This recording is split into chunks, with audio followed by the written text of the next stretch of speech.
Hello ma beauté naturelle. Alors si tu ne vis pas sous une roche, tu sais que c'est chaud en Côte d'Ivoire lorsqu'il s'agit du cheveu afro crépus. Si tu passes ici pour la première fois, moi c'est Sandra Donfac, coach expert capillaire du cheveu afro crépus et fondatrice de Mon Afro Libre. Ici, nous voulons aider la femme noire à comprendre que ses cheveux c'est sa couronne de gloire et que ça mérite d'être porté dans toutes les sphères de sa vie, de son mariage à ses entreprises, des restaurants aux événements de gala 5 étoiles. Et pour justement t'aider et te dire bienvenue par ici, nous tenons à t'offrir notre guide ultime, incontournable, si tu vas avoir des longs cheveux. Ça s'appelle les 7 erreurs qui t'empêchent d'avoir des longs cheveux et tu trouveras ceci dans la barre de description. Donc, clique sur le lien, mets ton email afin qu'on puisse t'envoyer ton guide incontournable pour la pousse des cheveux dans ta boîte mail. Alors, j'ai lu sur IT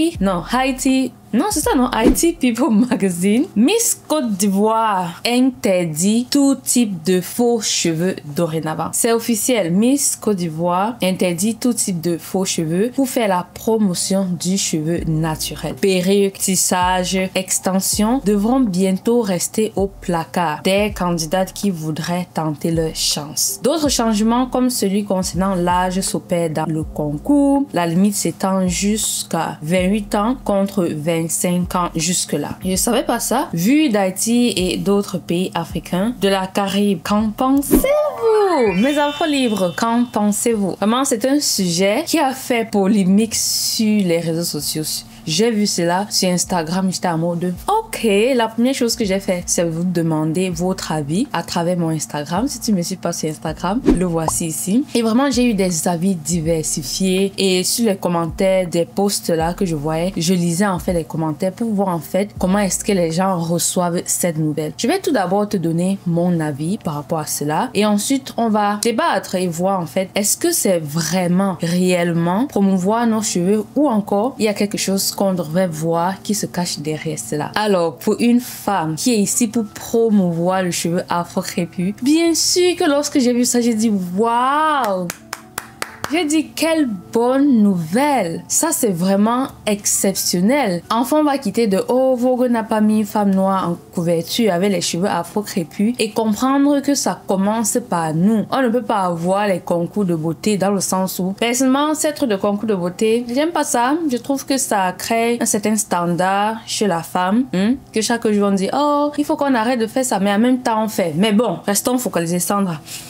Restons focalisés sur ce sujet du jour. Ça ne fait pas un sens qu'on est là, on fait les concours de beauté. On dit, oh, concours Miss Ghana, Miss Côte d'Ivoire, Miss Nigeria, Miss Cameroun. Mais elles sont là, elles portent les cheveux d'une autre femme. Et tu sais quoi? Plus c'est les vrais cheveux récoltés à la source, plus c'est cher et plus c'est admiré, adoré. Donc je pense que ce pays a compris que ça ne fait pas sens de faire un concours de beauté qui est censé représenter le pays, représenter l'Afrique et donc laisser ces candidates et justement celle qui va devenir dans le futur Miss Côte d'Ivoire continuer à porter des extensions. Donc dans ce sens-là, je trouve que c'est vraiment une excellente idée. Imaginez si dans tous les pays africains, c'était le standard. Alors on fera beaucoup de progrès, non seulement économique. Vous savez combien est-ce que la femme noire dépense dans l'achat des cheveux d'une autre race. Dans le sens où, si ce business continue, la femme noire n'aura jamais de sa vie la matière première. La matière première vient des autres races. Et donc, ça va faire que l'Afrique, la femme africaine, et qui est un gros marché, ce sont des milliards par an, sera dépendant à jamais des autres races pour pouvoir se sentir belle. Donc déjà, économiquement, si la femme noire, l'homme noir, parce que les hommes noirs vendent aussi ça, c'est un business, c'est pour ça que je mets l'homme et la femme noire dedans. Si nous tous, on comprend que si déjà on porte nos propres cheveux, déjà de manière économique, on sera beaucoup plus bien. Dans le sens où tu ne sais pas combien les gens dépensent par an. Tu vas voir que comme on parle de la Côte d'Ivoire, à Côte d'Ivoire, dépenser des millions, elle va acheter une perruque à 1 million de francs. Donc vraiment comprendre que ça ce sera un moyen de pouvoir économiquement être mieux placé. Parce que si justement économiquement on arrête d'acheter les cheveux d'autres personnes, on va donc localement créer des solutions. Et la solution c'est quoi? L'éducation capillaire. Imagine un seul instant, toutes les femmes noires en Afrique arrêtent d'acheter les perruques des blanches, des indiennes. Et maintenant, cet argent-là reste dans le territoire dans le sens où justement certaines personnes vont créer ce qu'on appelle l'éducation capillaire à travers des ateliers, des salons, des formations. Et dans ça, il y a une autre partie parce que ça c'est côté éducation. L'autre côté qui est aussi un peu éducation, c'est la fabrication des produits et des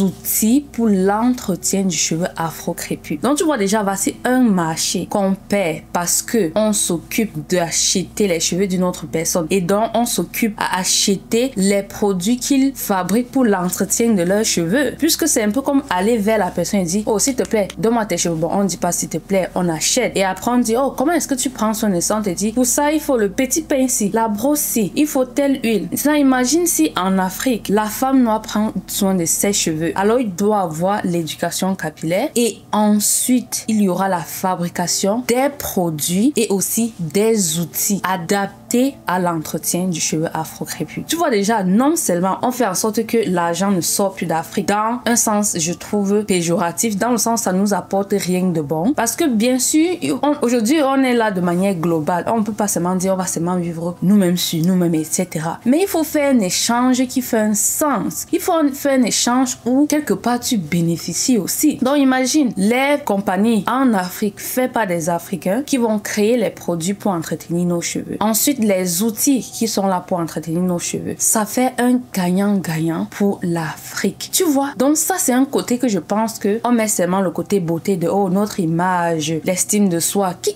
sont des choses très très importantes. Mais on oublie aussi le fait que économiquement, accepter qui nous sommes, prendre soin de notre texture fera en sorte que on sera mieux placé économiquement. Alors une autre chose que j'aimerais préciser, c'est que ce que j'ai vu des commentaires, c'est que cette décision n'est pas encore nationale mais seulement régionale. Donc je ne suis pas sûre de cette information. Comme je t'ai dit, quand j'ai vu ces infos, je suis allée regarder dans les commentaires pour un peu voir les choses et de ce que j'ai vu, cette décision pour l'instant n'est que régionale. Donc ce n'est pas encore national. Et on va donc voir lorsque le concours en lui-même va se passer si vraiment ça sera de manière nationale que les tissages et les perruques seront interdits. Donc je trouve que si c'est seulement de manière régionale, alors ça n'a pas l'impact qu'ils sont en train de vouloir faire. Maintenant si c'est de manière nationale, alors oui, ça aura vraiment un très très grand impact. Maintenant je vais te donner un inconvénient ou encore quelque chose que je trouve qu'on n'a pas pensé à lorsque on veut prendre des décisions pareilles. Une chose que j'ai apprise dans ma vie, c'est que on ne peut pas forcer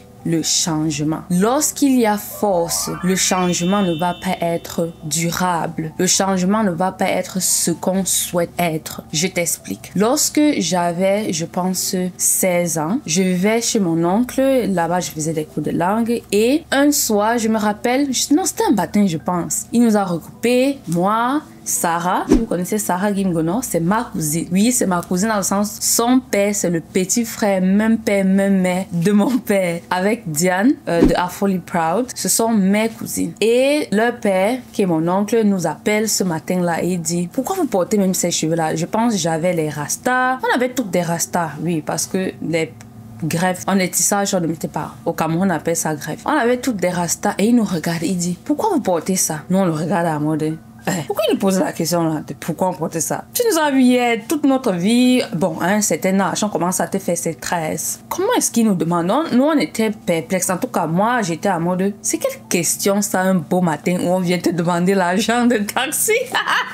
Non, on était allé demander l'argent de taxi. Mais si elle est là pour nous demander, oh, pourquoi vous avez ça sur la tête? On dit, mais c'est pour se coiffer. Et juste pour te donner un bref résumé, il nous a expliqué à quel point ça ne fait pas un sens qu'on soit des femmes africaines et qu'on porte toutes ces mèches et extensions. Il nous a aussi expliqué le fait qu'il a remarqué que dans la société, beaucoup de femmes prennent ça comme le fait d'être fières, de les accomplir si elles achètent des mèches qui viennent de l'étranger extrêmement chères et qu'il a remarqué que pour beaucoup, en fait, c'est leur identité et qu'elles dépensent des millions. Oui, il y a des perruques pour acheter. Ce sont des millions et des 5 millions, 1 million de francs CFA. Donc, lorsqu'il a dit ça, à l'instant T, j'ai dit, je vois un peu ce qu'il veut dire. Mais en même temps, j'étais en mode, moi, je n'ai que les rastas, c'est pas la même chose. Et donc, nous, on était là seulement en mode, ok. Et tu sais ce qu'on a fait? Parce que justement, il y a l'information, mais il n'y a pas l'éducation. Qu'est-ce que je veux dire par là? Lorsqu'il nous a dit ça, à un instant T, j'ai vu que ça fait un sens. Mais tu sais ce qui manquait, c'est nous montrer comment est-ce qu'on fait. Dans le sens, oui, tu vas te dire, mais comment est-ce que ton oncle va te montrer? Mais il pouvait nous acheter l'éducation capillaire. Comme justement, ses parents nous envoient à l'école. Ils achètent l'éducation. Non, on t'envoie à l'école, on paye. Pour que tu fasses une formation, on paye. C'est ça, acheter l'éducation. Donc, à ce moment, il fallait qu'il nous donne la possibilité donc d'apprendre. Parce que, oui, c'est bien et beau de dire ça. Mais si tu n'apprends pas à la personne comment faire, comment est-ce qu'on est censé donc faire? Non, c'est ça, à ce niveau où j'ai vu que ça fait un sens. Mais comme je ne savais pas comment faire, mon cerveau a bloqué directement. Et qu'est-ce que nous on a fait? On a contourné les chemins. On mettait toujours les mèches, mais on cachait.